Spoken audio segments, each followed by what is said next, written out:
Jadi untuk wawasan lebih lanjut, dengan senang hati kami menyambut analis politik Jill Hoffman di studio. Jill, terima kasih banyak sudah hadir di sini.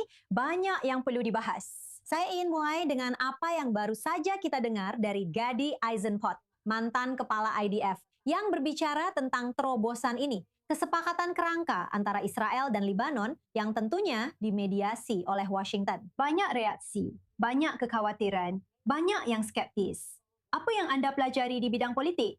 Di bidang politik, Benita, ini adalah kesempatan bagi Eisenkot untuk menunjukkan kredensial keamanannya dan menegaskan bahwa dia bukan sayap kiri, seperti yang ingin digambarkan Netanyahu selama pemilu ini. Jika dia bisa lebih tegas darinya setelah kesepakatan tercapai, maka itu akan merugikan peluang untuk digambarkan sebagai sayap kiri. Dia memang memiliki catatan di masa lalu pernah mendukung negara Palestina, dan saya yakin dia akan terus diingatkan tentang hal itu berulang kali. Tapi dia pernah menjadi jenderal yang memimpin Komando Utara sebelumnya. Jadi dia bisa mengatakan bahwa Netanyahu tidak cukup tegas.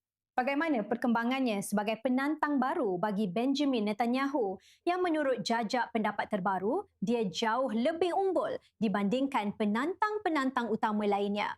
Jajak pendapat yang menanyakan siapa kandidat paling layak untuk menjadi Perdana Menteri. Disitulah Eisenkot memiliki keunggulan dibandingkan Netanyahu. Jumlah mandat antar partai memang agak berfluktuasi, tapi dia semakin dipandang sebagai kandidat yang kredibel untuk menggantikan Netanyahu. Dan kabar baik untuk Eisenkot adalah angkanya terus meningkat secara konsisten sepanjang kampanye pemilu ini. Dan ketika berbicara tentang tantangan lain yang disebut-sebut serta berbagai penggabungan yang mungkin terjadi dan bagaimana situasinya bisa berkembang, khususnya di pihak oposisi, apa yang kamu pelajari dari sumber-sumbermu saat ini? Seperti apa keadaannya? Monita, ini masih sangat-sangat awal. Masih lama sebelum daftar-daftar harus diserahkan. Salah satu laporan malam ini adalah tentang bagaimana poin-poin pembicaraan Bennett terungkap ke publik. Dan di situ dia berbicara tentang bagaimana dia menghormati Eisenkot. Tapi akan ada proses belajar jika dia menjadi Perdana Menteri. Dan itulah mengapa kamu butuh seseorang yang sudah pernah menjabat dalam peran itu, katanya, selama 1,5 tahun. Yang sebenarnya tidak benar, sebenarnya hanya 1 tahun. Dan kamu tahu, jadi mereka semua sedang memainkan permainannya masing-masing. Ada banyak orang baru yang masuk ke dunia politik. Kami mendengar malam ini tentang Eliezer Boch, mantan wali kota Beit Shemesh.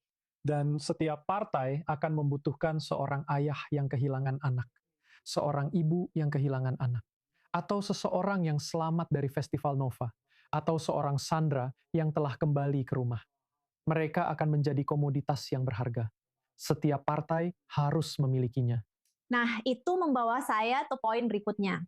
Dan itu adalah hal yang tadi kita lihat dari koresponden saya, Joe Brown, yang sedang membicarakan Bezalel Smotrich. Dan sejujurnya, komentar yang sangat tidak masuk akal yang dia buat, mengklaim bahwa dialah yang berjasa membawa para sandera Israel pulang dengan selamat dari penahanan Hamas di Gaza. Kita melihat beberapa reaksi dari keluarga-keluarga di acara hari ini.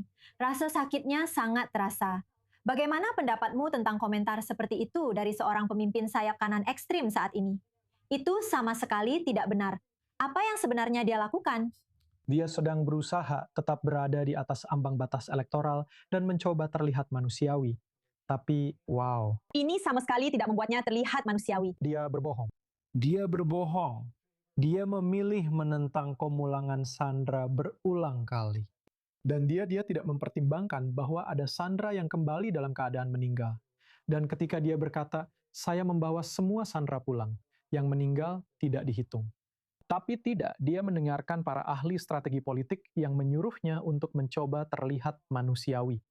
Dan saya rasa kamu bukan satu-satunya yang tidak yakin. Tampaknya strategi yang dia coba terapkan di sana justru berbalik menjadi bumerang dengan sangat buruk. Saya juga ingin pendapatmu tentang komentar dari Benjamin Netanyahu mengenai pemerintahan nasional yang melibatkan banyak pihak. dan kemungkinan perlunya pemerintahan seperti itu di masa depan. Yair Lapid mengatakan dalam sebuah pertemuan faksi bahwa itu adalah sebuah ejekan. Itu hanyalah jurus putus asa di saat-saat terakhir. Kata-katanya, sebuah usaha dari Perdana Menteri untuk tetap bertahan. Bisa dibilang seperti itu. Apa pendapatmu tentang upayanya untuk mencoba menarik berbagai partai pada saat seperti ini? Ya, tapi saya sudah meliput dunia politik sangat-sangat lama. Setiap pemilu, dia selalu bilang ingin membentuk pemerintahan seluas mungkin. Dia sudah punya banyak ahli strategi politik yang berbeda, dan semuanya menyuruh dia untuk mengatakan itu.